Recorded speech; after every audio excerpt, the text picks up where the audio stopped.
Noah had never been in a room with that much marble before. The lobby of Ramirez's atelier was more art installation than office. Slabs of Carrara underfoot.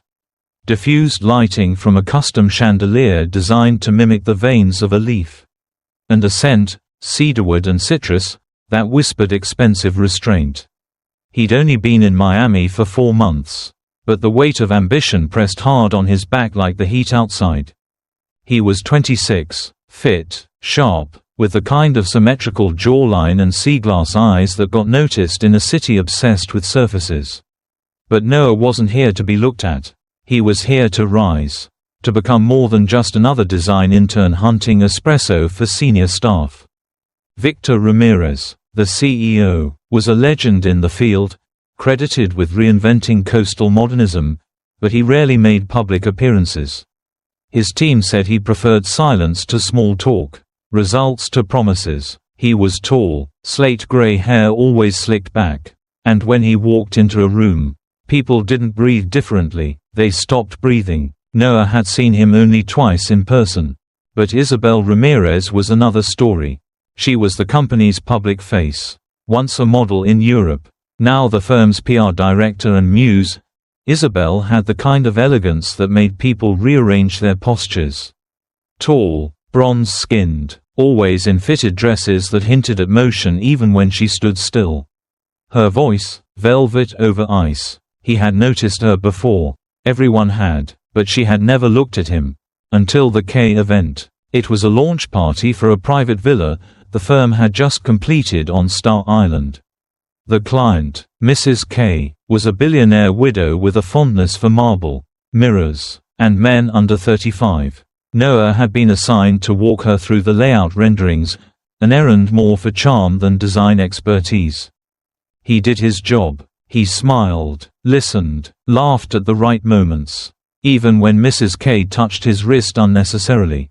And from across the room, Isabelle saw it all. Later that night, as Noah was uploading post-event photos into the firm's Slack archive, a private message pinged. Isabelle Ramirez, you handled Mrs. K well. Very.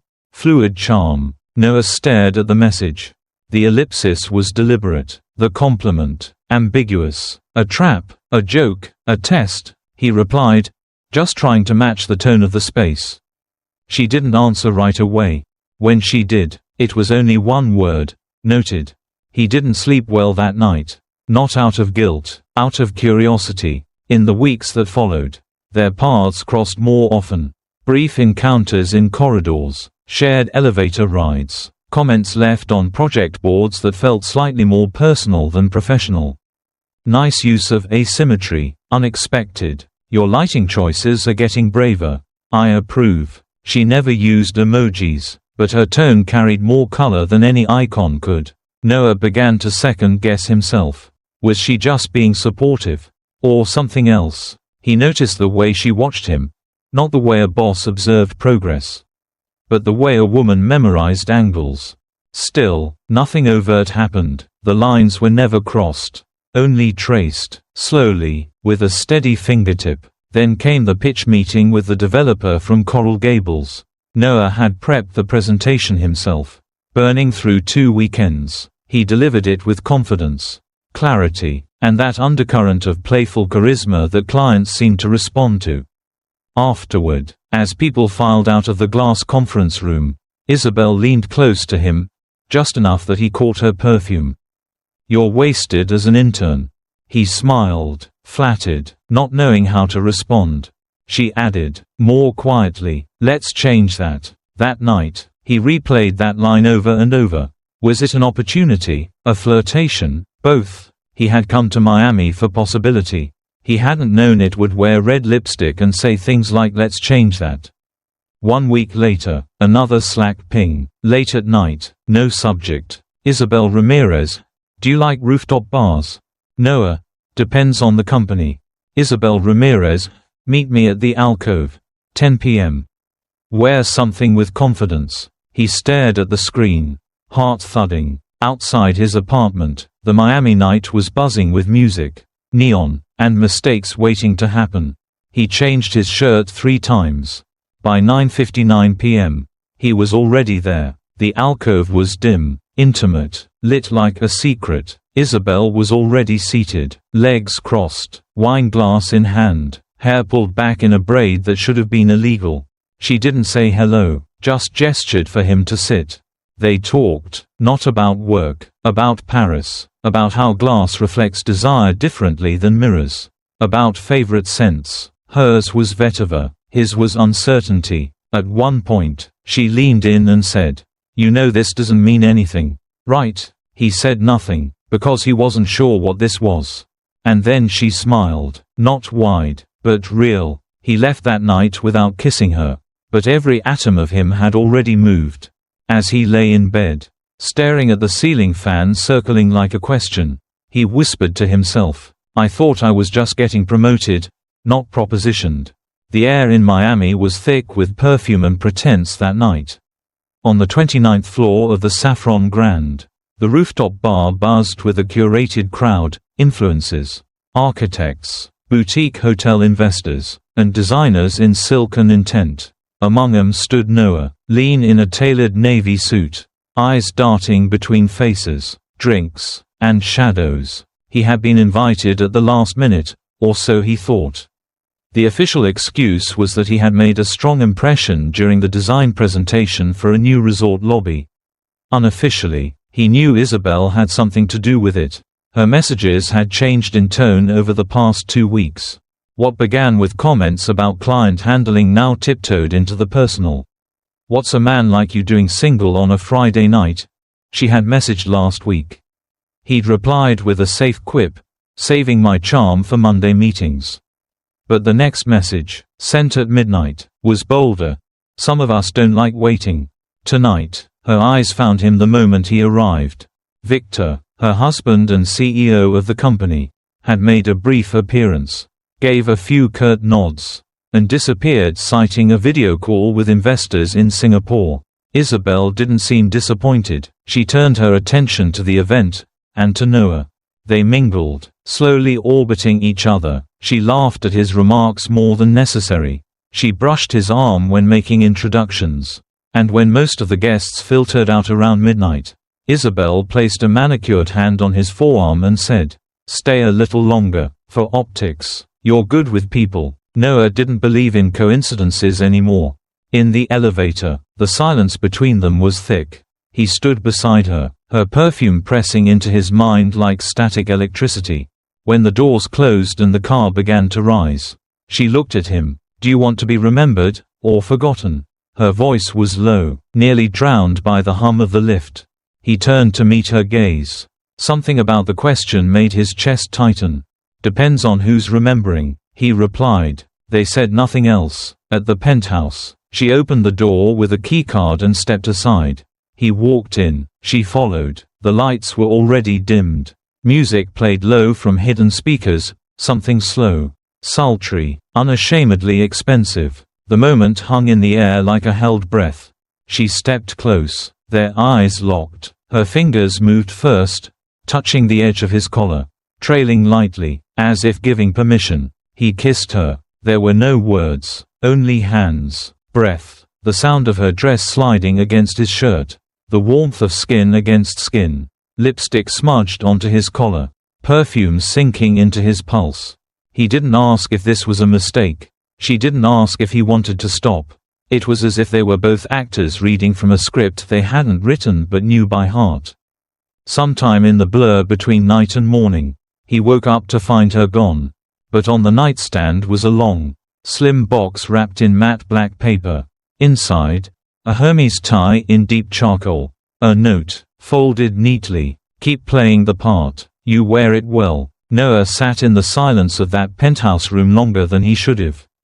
The air conditioning whispered. He thought about everything he wanted: to be seen, to be chosen, to matter. This tie was recognition. This room, this night, this woman, they were all validation. But even as he adjusted the knot of his new gift in the mirror, something inside him whispered back, "This isn't real, is it?" Still, when he stepped into the morning sunlight and hailed a cab back to his apartment, he smiled like someone who had won something. He didn't know yet what it had cost. The apartment in Wynwood wasn't hers. It wasn't his. It belonged to someone named Anna Delcroix, a name that didn't exist outside the lease. It was tastefully decorated, all neutral tones and designer furniture with just enough abstract art to scream curated. Not lived in. That made it perfect. Once a week, Isabelle and Noah met there. Same day, same hour, different excuses. At first it was thrilling, their own private little theater of indulgence. Isabelle would slip out of her office at noon. Noah would fake a site visit or a lunch meeting. And by 12:30, they were behind closed doors, kissing like addicts chasing another high. "This is just our bubble," she whispered once, curled into the crook of his arm after. "Don't burst it." Noah laughed, a little awkwardly, like a snow globe. "Exactly," she murmured. "Perfect from the outside, fragile as hell if you shake it." But the snow globe had begun to shake. Noah's focus at work frayed. He missed 2 deadlines in 1 week. A senior designer had to reassign one of his drafts.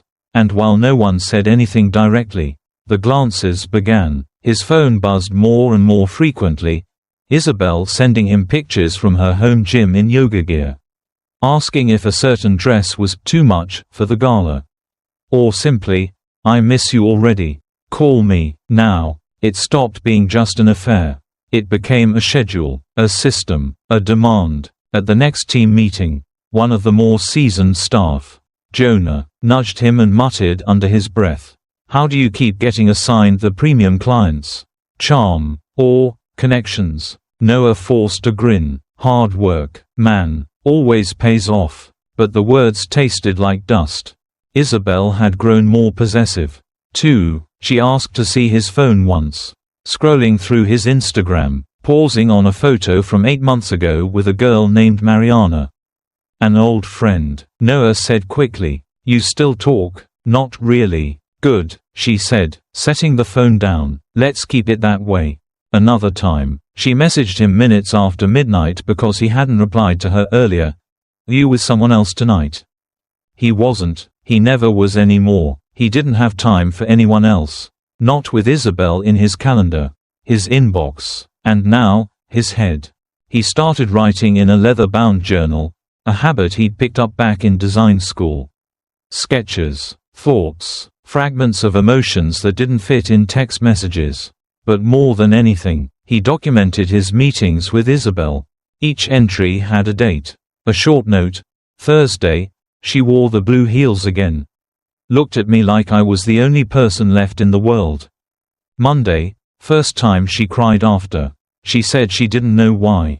Friday, I wanted to tell her I was scared. I didn't. It wasn't about sentiment. He just needed to feel something was real. That these hours, these stolen kisses and whispered lies, weren't just a fever dream he'd forget when the promotion wore off. One afternoon, as they lay tangled in the Airbnb's pale linen sheets, Isabelle spotted the journal poking from his bag. She pulled it out, flipped through a few pages. "You document me?" she asked.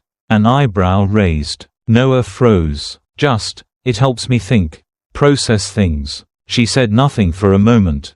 Then she smiled, slow, feline. "Good," she whispered. "Now I know I live in your head too." She kissed him before he could reply. But something about her smile lingered after. Not affection, satisfaction. Later that week, as Noah walked past the main office after a client pitch, he noticed Victor Ramirez in a rare appearance, glass of whiskey in hand, speaking to the finance director. They were laughing, calm, controlled. Noah stood frozen for a second, watching Victor's wife across the building through the reflection in the glass. Isabelle, in her usual form-fitting cream blazer, talking to the HR lead, as poised as ever. He knew she hadn't asked him to be careful with texts. She hadn't told him to delete photos, hadn't insisted on burner phones, or new names. All the secrecy, it had been his concern, not hers. That night, as he lay in the dark Airbnb bed alone, Isabelle had cancelled last minute. Citing a migraine, Noah read back the journal pages. And suddenly, he wondered, what if she wanted Victor to find out? Just not yet. Not until it would hurt the most. Victor entered the design studio without warning. It wasn't like him. Normally, his presence was prefaced by emails, assistants, or the shuffle of meetings rescheduled in quiet panic. But this morning, he stepped through the frosted glass doors in tailored silence, holding a coffee in one hand and something else, something smaller, in the other. Noah looked up from his desk, heart skipping. Their eyes met. Victor gave a thin smile, almost polite. "Can I see your notebook?" he asked. The room froze. The intern at the far end stopped typing. Even the printer paused. Noah stood slowly, legs heavy. "Notebook?" Victor lifted the small black leather-bound journal Noah hadn't seen since 2 nights ago, the one Isabelle had leafed through, then claimed she'd left behind. It was worn now. Opened. Read. Noah's stomach twisted into itself. But Victor's face showed nothing. No rage. No disgust. Only control. Absolute and still. He didn't wait for Noah's answer. He turned and walked into his private office. The message was clear. Follow.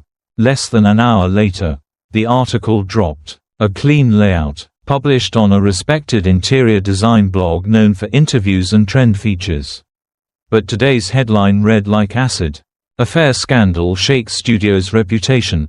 Designer, intern and executive's wife caught on camera. Beneath it, a still image from a networking gala, grainy, but damning. Isabelle's hand on Noah's chest. Their heads too close for any professional excuse. Captioned with anonymous sources and quotes too accurate to be accidental. Isabelle was summoned to the HR floor. Her heels echoed across the tile like a ticking clock. She was radiant as always, silk blouse, gold jewelry, eyes rimmed in perfect black. But when asked about the accusations, her tone turned softer, cracked. "He pursued me," she said. "He made me feel unsafe. I should have spoken up earlier."